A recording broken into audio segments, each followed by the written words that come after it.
what in the world makes us so embarrassed about the gospel? For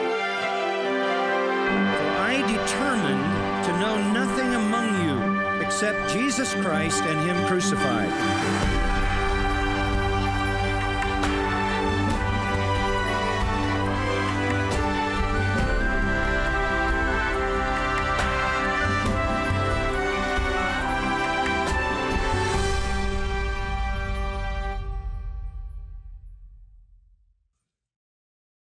Romans 13 is the text that we are looking at under this heading of the Christian and government. Every person is to be in subjection to the governing authorities. That is an unqualified statement.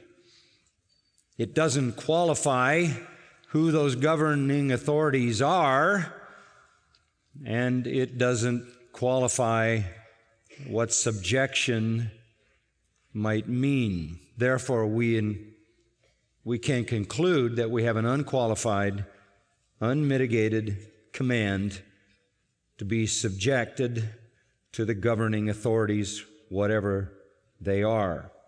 So both the Apostle Paul and the Apostle Peter make it clear that our responsibility is to submit to the governing authorities. Now, Paul then begins in verse 1 to give us 7 reasons why we are to do this, or 7 motivations. That's just the way I've kind of broken them down so we can take them in segments. This is a very compelling argument. It would be enough for the Lord to say, do this without an explanation.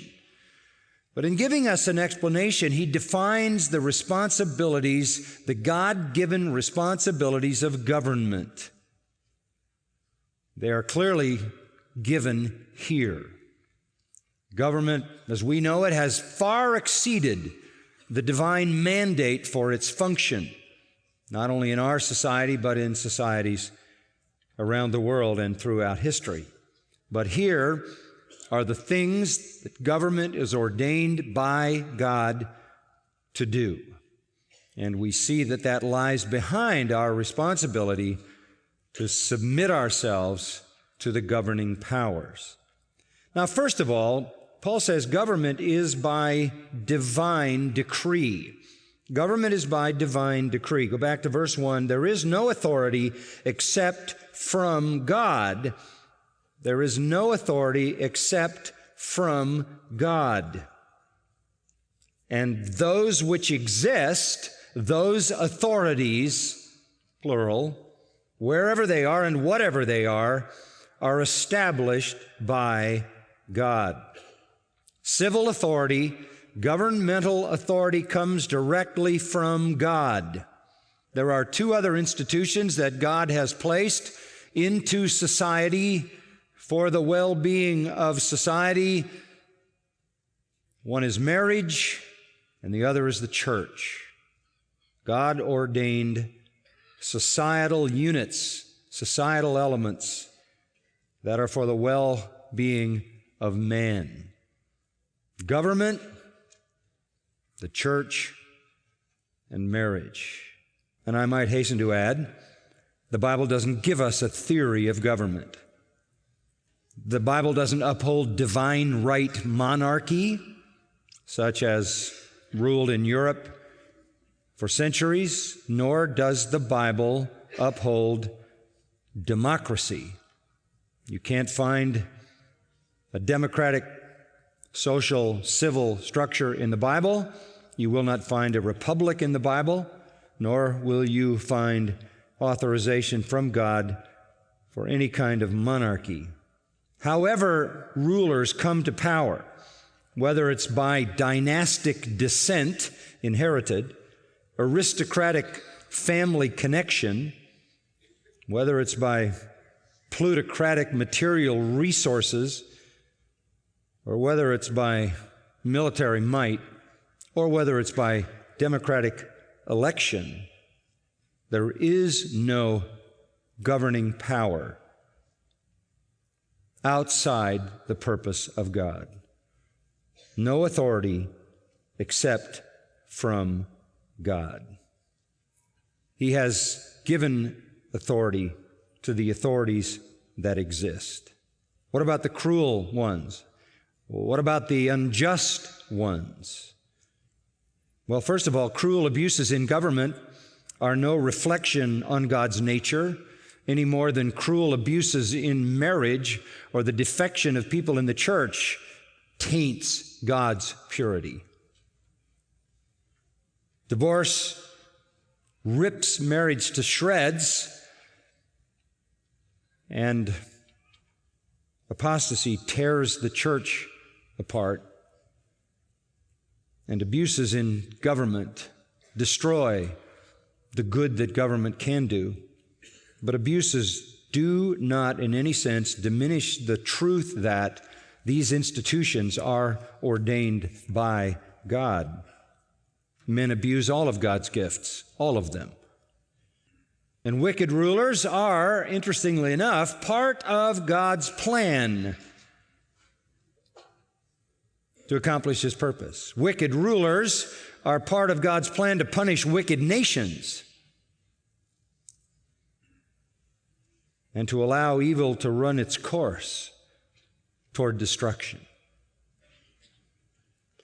But in the beginning, God ordained government to protect and preserve man, for the protection of life and property, for the repression of evil and crime, and for the rewarding of virtue and good. That's the God-ordained design. The powers that be are ordained of God. They are not ordained by the opinions of the governed, the will of the majority, or the will of one man. They're ordained by God. So here then is reason number one for submission to the government. It is for the time and the place and the purpose of God what He has ordained. If you were an Israelite living in Egypt and you had suffered like a slave under Pharaoh, you might wonder if God had forgotten you, and if somehow Pharaoh had slipped into power outside of God's purpose. But that would not be consistent with what it says in Exodus. For this reason, I have allowed you to remain in Egypt under this series of plagues and under this mistreatment to show you my power and in order to proclaim my name through all the earth. God has His purposes, even in the most wicked forms of government. You can't second guess that. First of all, government is by divine decree. That's why we submit to it.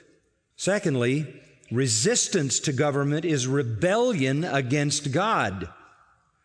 Resistance to government is rebellion against God. Verse 2, therefore, whoever resists authority has opposed the ordinance of God, the diatage, the institution, the establishment of God, what has been laid down by God. Whoever resists the government is rebelling against God. You say, well, I don't like what's going on in our country. Guess what? Neither does God. And He will determine the form of government that suits His purposes for a country that has turned its back on Him.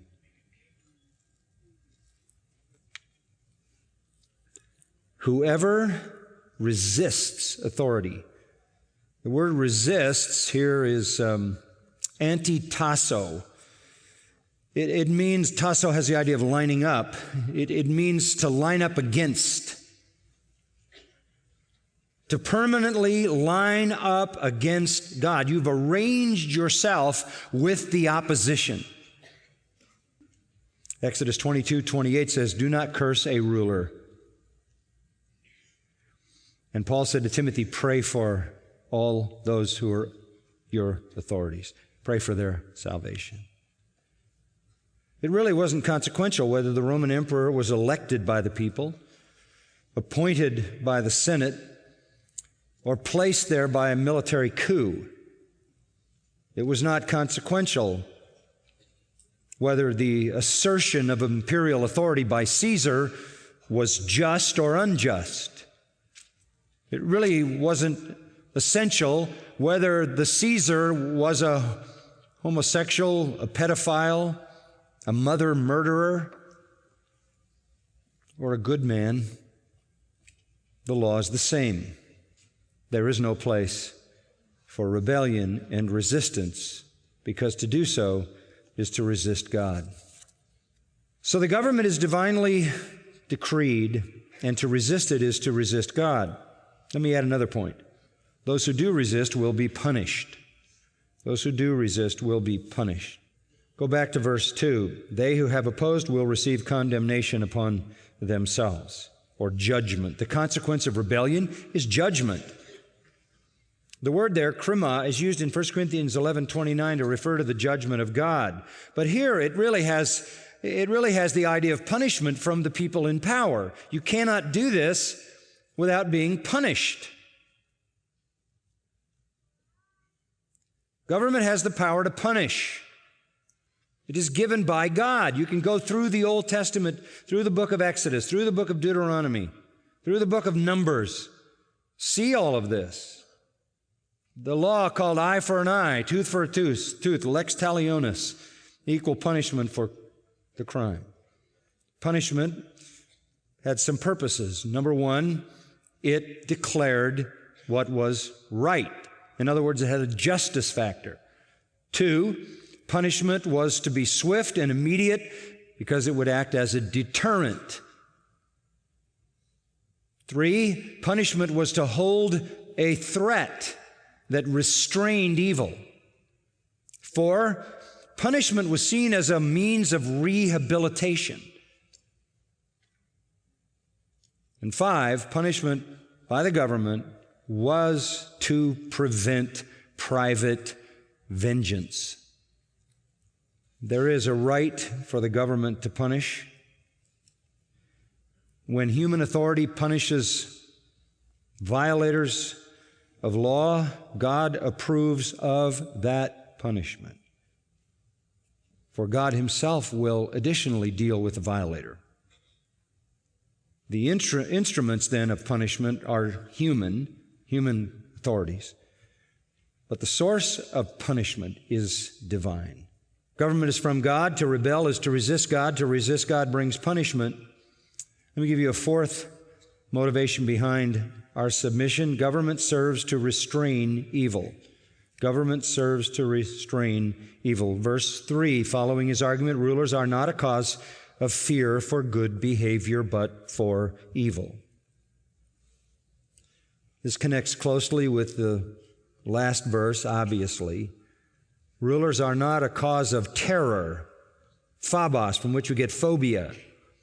They're not to terrify us. They don't cause terror for good behavior, but for evil. Government serves to restrain evil, and government is not a cause for those who behave well to fear, but only to the evil.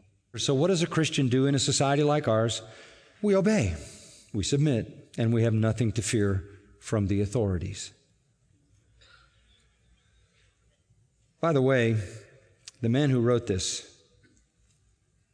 had been treated badly by the authorities.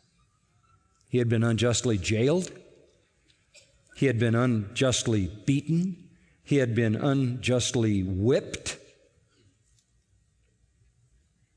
He had been treated very badly. But the principle still stands. And when persecution comes, We don't retaliate with arms. We don't retaliate with criminal conduct. Peter says you commit your soul to a faithful Creator and you accept what comes. There will be persecuting governments. Ours is not there at this time, but even when it comes, we don't take up arms against the government. Number 5 in this little list of motivations for submission to government, and there's a lot that I'm skipping as I kind of edit as I go, but this is enough to give you the picture. Government serves, let's take the positive side. We said it is for the purpose of restraining evil, but here's a positive one. Government serves to promote good. Go back to verse 3. Do you want to have no fear of authority? Do what is good, and you will have praise from the same. For it is a minister of God to you for good. You want to be unafraid? Do what's right. Do good. This again is what is in the heart of the Apostle Paul in 1 Timothy 2. I urge that entreaties and prayers, petitions and thanksgivings be made on behalf of all men, for kings and all who are in authority, that we may lead a tranquil and quiet life in all godliness and dignity. The government's role is to restrain evil. That's its primary role. That's the biblically given, mandated role of government. To restrain evil. But there's a positive as well. Do what is good, agathon, intrinsically good, and you'll have praise of the same. You'll silence the critics when you do what is right. So when we don't live a quiet, tranquil, peaceful life with a submissive attitude toward those over us and pray for their salvation, we forfeit that testimony. We forfeit that testimony. The worst possible thing that could happen to believing Christians is for the government authorities to perceive them as their enemies. Let me tell you something. The people who are leading our government are not the enemy. They are the mission field. What would you do with that mission field? The last thing they want to do is turn them against you. In fact, this will shake you up. The people in authority are identified in verse 4 as a minister of God. A minister of God? That's exactly right. Because they function within a divine institution, government. They may not know God, but they function in a delegated way for God to provide a common grace of well-being and civil tranquility. So we do all we can to keep peace, to support the government, to be model citizens, to do good. If you ever wanted to ask yourself how depraved man is, just look at behavior that is unrestrained. How long would it take if we had no police and no government for deadly chaos to disrupt the life of this city? That's the human heart. So Paul is building his case. We submit to the government because God is the source of government. To rebel is to resist God. To resist God brings judgment. And government serves to restrain evil, and it serves to promote good. 2 more. Number 6, rulers are empowered by God to inflict severe punishment. Rulers are empowered by God to inflict severe punishment. If you do what is evil, back to verse 4, be afraid, for it, meaning government, the authority, the rulers, the institution of government, it does not bear the sword for nothing, for it is a minister of God, an avenger who brings wrath on the one who practices evil. Listen, civil government is not just a pageant. It's not just a symbol. It's not just a verbal threat. Government has the power to take life. It must have that power. It must have that ultimate restraining power. Genesis 9 says that whoever sheds man's blood, by man should his blood be shed. Capital punishment. Genesis 9. For murder. Jesus said in Matthew 26:52, if you live by the sword, you will die by the sword. And thus did he affirm capital punishment. And Paul affirmed it in Acts 25:11 when he talked about committing things worthy of death.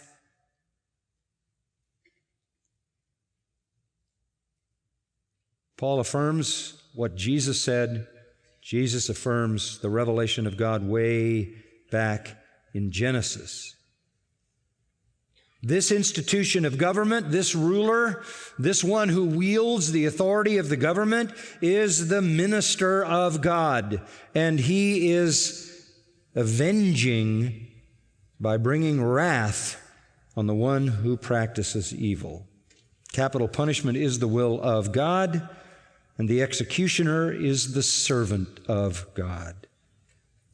And when a society loses touch with the realities of the wretchedness of man and pulls back from punishment, it contributes to its own death. The context now of Romans 12 and 13 shows that the vengeance which is forbidden to the individual, remember the end of 12? Vengeance is forbidden to the individual. It is, however, given to the government as a minister of God.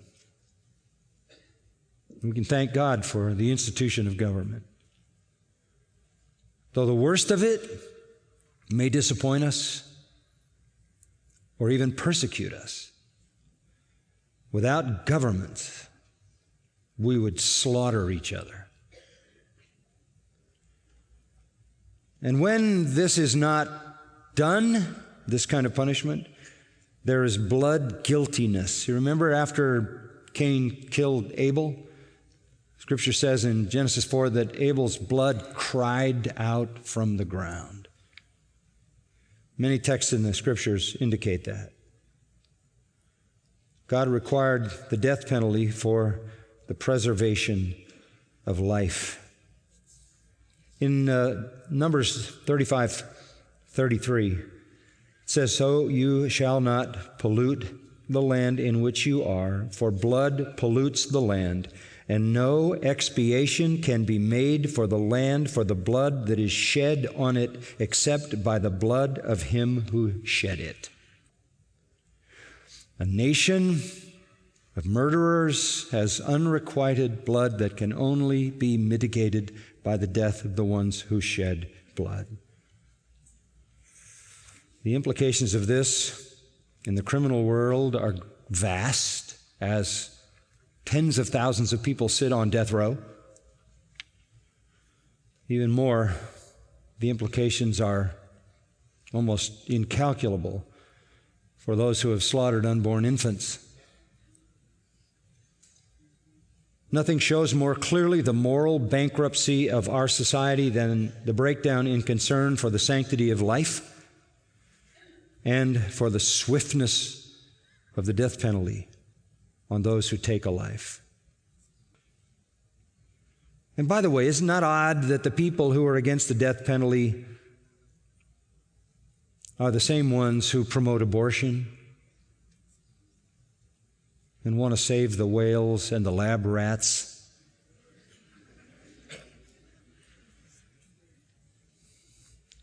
Pacifism will receive no encouragement from the New Testament. Harlots are commanded to go and sin no more, but soldiers are not asked to resign from the army when they come to Christ. Neither are policemen. There's a final and a seventh reason that we submit to the government. Verse 5, "Therefore it's necessary to be in subjection for all the reasons that I've just given you, And let's add one more. Not only because of wrath, but also for conscience sake. You know, at the end of the day, the reason you do right is because God tells you to do right. But the benefit of doing right is a clear what? Conscience. You know, you can live joyfully that way, can't you?